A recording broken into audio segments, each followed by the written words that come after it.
अस्सलाम वालेकुम। आज हमारे लिए बड़ा खुशी का दिन है क्योंकि हम मार्का हक़ की पहली जो सालगिरह है आज हम वो सेलिब्रेट कर रहे हैं।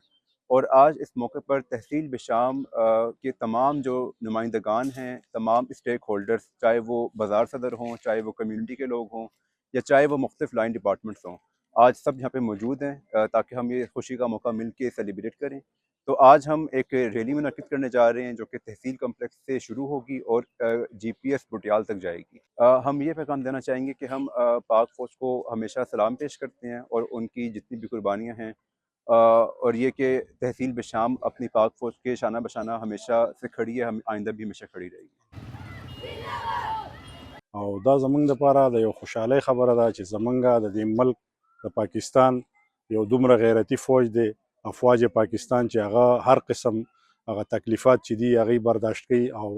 زمونږ چې کومه دفاع ده، زمونږ د دې ملک چې کومه دفاع ده هغه ډیره په نره باندې کوي. نو موږ خپل افواج پاکستان سره او خپل مکمل ادارو سره، که هغه افواج پاکستان دي، که هغه پولیس خیبر پښتونخوا دی، که هغه پولیس پاکستان دی، نو موږ په دې تمامو ادارو باندې فخر کوو چې هغې کله چې هم په دې ملک باندې سخته راغلې ده، نو هغې د دې سختې حالاتو ډېر په ښه طریقه باندې مقابله کړې ده، او دشمن چې دی هغې همیشه په شا باندې لیږلی دی. نو موږ په خپل فوج باندې ډېر زیات فخر او ویاړ کوو.